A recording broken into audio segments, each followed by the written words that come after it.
नमस्कार। आज की इस खास चर्चा में सभी का स्वागत है। आज हम एक बहुत ही प्यारी और जादुई कहानी पर बात करने वाले हैं। प्रकृति, पर्यावरण और एक बिल्कुल अनोखी दोस्ती की कहानी। सच कहें तो यह सिर्फ एक कहानी भर नहीं है, बल्कि हमारे आसपास के पर्यावरण को समझने का एक बहुत ही दिलचस्प नजरिया है। आज हम देखेंगे कि कैसे छोटी छोटी कोशिशें मिलकर कितना बड़ा बदलाव ला सकती हैं, और कैसे एक साधारण सी कहानी हमें असल जिंदगी की एक बहुत बड़ी सीख दे सकती है। तो चलिए, बिना किसी देरी के इस जादुई सफर की शुरुआत करते हैं। तो चलिए सीधे कहानी के अंदर चलते हैं। कहानी के केंद्र में है एक प्यारा सा लड़का, चिंटू। जरा कल्पना कीजिए, एक छोटे से बिल्कुल शांत गांव की। वहां ये खुश मिजाज और हमेशा कुछ नया जानने की इच्छा रखने वाला बच्चा रहता है। दिलचस्प बात यह है कि चिंटू को कोई महंगे खिलौने नहीं चाहिए थे। उसे तो बस प्रकृति से प्यार था। उसका सबसे मनपसंद काम था खुले आसमान और तैरते हुए बादलों को निहारना। लेकिन एक दिन जब वो हरे भरे खेतों के पास खेल रहा था, तो कुछ बेहद अकल्पनीय हुआ। उसने देखा कि एक छोटा सा, बिल्कुल रुई के गोले जैसा सफेद बादल आसमान से धीरे धीरे नीचे उसकी तरफ ही आ रहा है। भाई, ये कोई आम बात तो थी नहीं। अब जाहिर सी बात है, जब अचानक आसमान से कोई बादल सीधे जमीन पर उतर आए तो हैरानी तो होगी ही, है ना? चिंटू की आंखें भी एकदम फटी की फटी रह गई। उसने पूरी मासूमियत और उत्सुकता के साथ पूछा, अरे, तुम कौन हो? कहानी में यहीं से वो जादुई मोड़ आता है। प्रकृति को इतने करीब से देखने का ये एक ऐसा अद्भुत अनुभव था जिसे शायद ही कोई भुला पाए। और फिर पता है क्या हुआ? उस छोटे से बादल ने बड़ी ही मीठी और प्यार भरी आवाज में जवाब दिया, मैं जादुई बादल हूँ, मैं अच्छे बच्चों की मदद करता हूँ। ये सुनते ही चिंटू की खुशी का तो जैसे कोई ठिकाना ही नहीं रहा। उसने तपाक से पूछा कि क्या वो उसका दोस्त बनेगा, और बादल ने भी खुशी खुशी हाँ कर दी। बस यहीं से एक इंसान और प्रकृति के बीच एक बेहद ही खूबसूरत दोस्ती की शुरुआत होती है। एक ऐसी दोस्ती जो आगे चलकर पूरे गांव की किस्मत बदलने वाली थी।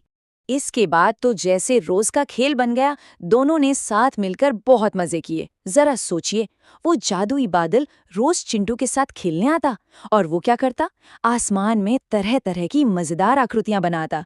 कभी एक छलांग लगाता हुआ प्यारा सा खरगोश, कभी अपनी सूंड उछाए एक विशाल हाथी, तो कभी हवा में लहराती हुई एक रंग बिरंगी पतंग। ये हिस्सा हमें बड़ी खूबसूरती से याद दिलाता है कि प्रकृति के साथ हमारा रिश्ता कितना हल्का फुल्का और आनंददायक हो सकता है।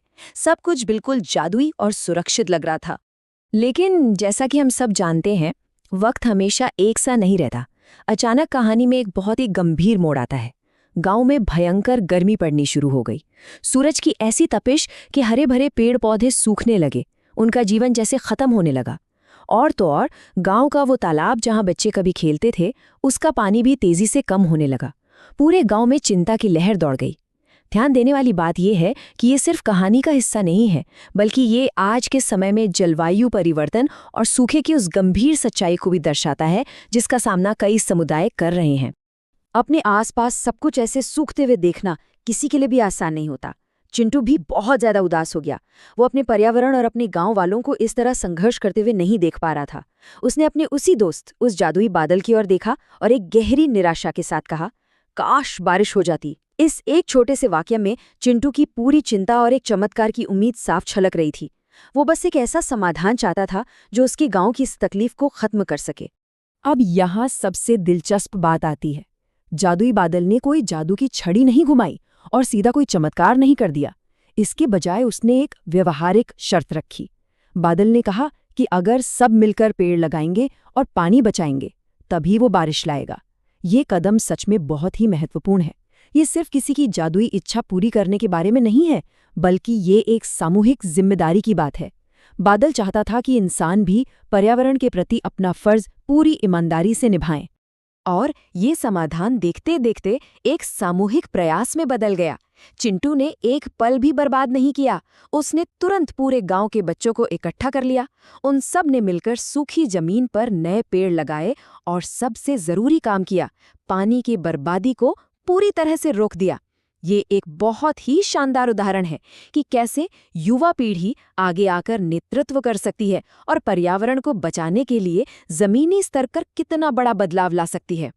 उनकी इस छोटी सी कोशिश ने पूरे गांव में एक नई उम्मीद जगा दी थी। बच्चों की इस मेहनत और लगन को देखकर जादुई बादल सच में बहुत खुश हुआ। और फिर वो चमत्कार हुआ जिसका सबको बेसब्री से इंतजार था। अचानक पूरा आसमान घने और काले बादलों से घिर गया और फिर वो मीठी सी आवाज आई, टप टप टप। बारिश शुरू हो गई। आसमान से गिरती हर एक बूंद जैसे पूरे गांव के लिए नया जीवन लेकर आई। ये बिल्कुल वो पल था जहां प्रकृति ने इंसानों की मेहनत का फल उन्हें वापस लौटाया। इसके बाद तो गांव में खुशी की लहर दौड़ गई। बच्चे बारिश की बूंदों के बीच खुशी से झूमने और नाचने लगे। सूखे पड़े पेड़ पौधों में जैसे नई जान आ गई। वो एक बार फिर से हरे भरे हो गए। गांव का वो तालाब जो सूखने की कगार पर था अब लबालब पानी से भर गया था। हर तरफ बस हरियाली और खुशहाली थी। सभी गांव वालों ने एक सुर में कहा, धन्यवाद चिंटू। ये दृश्य हमें साफ तौर पर बताता है कि जब हम मिलकर प्रकृति का ख्याल रखते हैं तो वो भी हमें भरपूर जीवन और खुशियां लौटाती है। चिंटू ने मुस्कुराकर आसमान की ओर देखा। उसका दोस्त, वो जादुई बादल, अब अपना काम पूरा करके धीरे धीरे हवा में ऊपर उड़ने लगा था। लेकिन जाते जाते उसने एक बहुत ही शक्तिशाली और प्रेरणादायक संदेश दिया। प्रकृति की रक्षा करो, खुशियां हमेशा बरसेंगी। ये सिर्फ एक पंक्ति नहीं है, बल्कि एक वादा है। एक ऐसा वादा जो प्रकृति हमसे करती है कि अगर हम उसका सम्मान करेंगे, उसे सहेजेंगे, तो वो हमें कभी निराश नहीं करेगी और हमारे जीवन को हमेशा हरा भरा रखेगी। अब इस पूरी कहानी का सार क्या है? मुख्य सीख बिल्कुल साफ है। पेड़ लगाना और पानी बचाना सिर्फ किसी बच्चों की कहानी का हिस्सा नहीं है, बल्कि हमारे असली पर्यावरण के अस्तित्व के लिए ये सबसे जरूरी चीजें हैं। ये कहानी हमें बहुत ही सरल तरीके से एक गहरी बात समझाती है कि हमारी पृथ्वी का संतुलन और हमारे भविष्य का पूरा जीवन इन्हीं छोटी छोटी बातों पर टिका हुआ है। तो इस पूरी चर्चा को खत्म करने से पहले एक बहुत ही महत्वपूर्ण सवाल सामने आता है जिस पर हम सबको विचार करना चाहिए। आज हम अपने आसपास के मोहल्लों और समुदायों में ऐसे कौन से कदम उठा सकते हैं ताकि आने वाली पीढ़ियों के लिए भी ये जादुई बादल हमेशा ऐसे ही बरसते रहें? क्या हम रोजमर्रा के जीवन में पानी बचा रहे हैं? क्या हम अपने आसपास हरियाली बढ़ाने में कोई योगदान दे रहे हैं? इस पर जरूर सोचिएगा, क्योंकि एक बड़े बदलाव की शुरुआत अक्सर एक बहुत ही छोटी सी कोशिश से होती है। इस जानकारीपूर्ण यात्रा में हमारे साथ शामिल होने के लिए बहुत बहुत धन्यवाद। प्रकृति को सहेजते रहें और सीखते रहें।